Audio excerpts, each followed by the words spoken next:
ऐसे होते हैं जो पूजा पाठ तो नहीं करते, ना किसी मंदिर में जाते हैं, ना खास कोई पूजा पाठ करते हैं, फिर भी भगवान उन्हें अपनी सेवा के लिए चुनते हैं। वो लोग चौकी लगाते हैं, उनके ऊपर सवारी आती है। तो ऐसा क्यों होता है?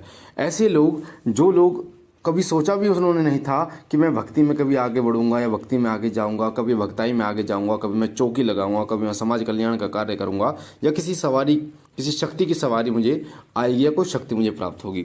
तो ऐसे लोग जिन्हें वो चाहते नहीं है फिर भी शक्ति उन्हें चुन लेती है, क्योंकि वो कुछ ऐसे कार्य कर लेते हैं, कुछ ऐसे कर्म करते हैं जिन कर्मों के कारण वो देवी या देवता प्रसन्न हो जाते हैं, वो शक्ति जो है वो प्रसन्न हो जाते हैं। तो कौन से ऐसे कार्य हैं जो व्यक्ति करते हैं और गलती से और अनजाने में उन कार्यों को कर बैठते हैं, जिसके कारण देवी और देवता उनसे प्रसन्न हो जाते हैं? सबसे पहला कार्य होता है, वो होता है बंदर, चींटियाँ, पक्षी होते हैं, कुत्ता होते हैं। इनको क्या होता है, कई लोग जैसे जाते हैं तो उनका अपने आप ही मन ऐसा करता है कि वो कहीं खाने के लिए बैठे हुए हैं, कोई गाय आ गई, उन्होंने गाय को रोटी खिला दी, कोई कुत्ता दिखा तो उस कुत्ते को रोटी खिला दी, या फिर ऐसा होता है कि बंदर को कुछ केले खिला दिए। उनका अंदर का भाव है कि जीव जंतुओं की सेवा करना उन्हें अच्छा लगता है। या चींटियों को कुछ खिला दिया उन्होंने, पक्षियों के लिए पानी डाल दिया, दाने डाल दिए, तो उनके अंदर का ये भाव होता है। वो कभी ये चाहते नहीं है कि इनसे कृपा प्राप्त हो, पर होता क्या है कि इन कार्यों से उन्हें इतनी प्रबल कृपा प्राप्त होती है कि जो देवी देवता हैं वो उन्हें किसी एक अच्छे भक्त, किसी अच्छे चौकी, किसी अच्छे गुरु की तरफ मोड़ देते हैं।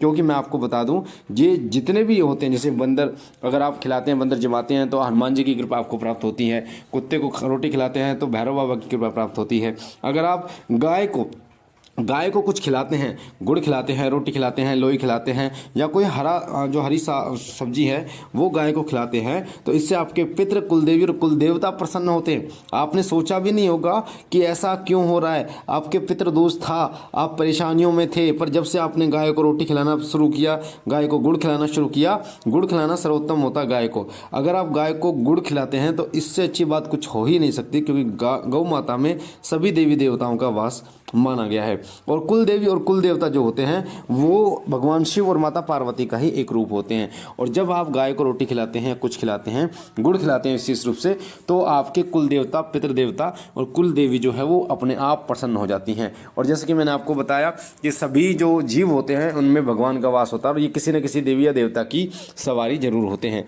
भैरव बाबा के लिए माना जाता है कि अगर आप कुत्ते को, काले कुत्ते को अगर आप रोटी खिलाते हैं या कुछ भी खिलाते हैं तो भैरव बाबा प्रसन्न होते हैं। उसी प्रकार से बंदर को अगर आप कुछ खिलाते हैं तो इससे हनुमान जी महाराज जो है वो प्रसन्न होते हैं। ये उन्हीं का रूप माना गया है।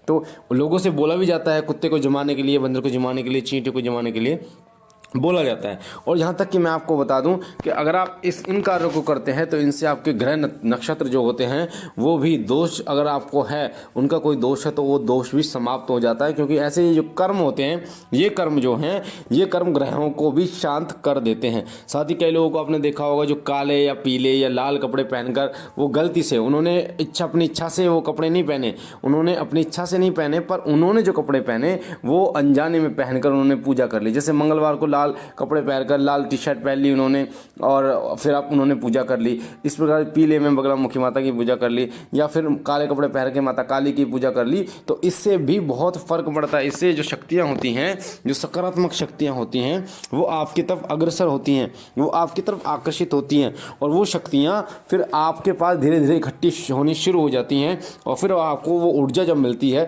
तो वही ऊर्जा आपको एक अच्छे भगत की तरफ लेके जाती है। वही ऊर्जा आपको उनके सिद्धपीठ मंदिर की तरफ लेके जाती है, ताकि अन्य ऊर्जाएं भी आपको प्राप्त हो सके। तो वो जो शक्ति होती है वो आपको एक सही गुरु का चयन भी कराती है। वही शक्ति आपको एक सच्चे गुरु का रास्ता दिखाती है, और वही शक्ति फिर आपको चुनती है उस गुरु की सेवा के लिए। और फिर जब आप गुरुमुख हो जाते हैं तो चौकी लगाने के लिए वही शक्ति आपको आदेश देती है, और समाज कल्याण का कार्य आप करना शुरू कर देते हैं। कई ऐसे लोग हैं जो मेरे जानकार हैं जो चौकी लगाते हैं। उनका ये कहना है कि मुझे तो पता भी नहीं था, मैं तो अपना पढ़ाई कर रहा था या फिर नौकरी कर रहा था, और या कर रही थी, तो मैं अपनी गृहस्थी थी, पर मुझे पता नहीं कि माता ने या बाबा ने मुझे कैसे चुन लिया। मुझे पता ही नहीं चला कि उन्होंने किस प्रकार से मुझे चुन लिया, और कब में मैंने गुरु धारण किया, कब में मुझ पे सवारी आनी शुरू हो गई, कब में संकट काटने लगी। और उन्हें जो प्रेरणा मिलती है अंदर से, जो उन्हें प्रेरणा मिलती है वो इतनी तीव्र होती है, इतनी विकट होती है कि वो संकट को बहुत ही जल्दी काट देते हैं।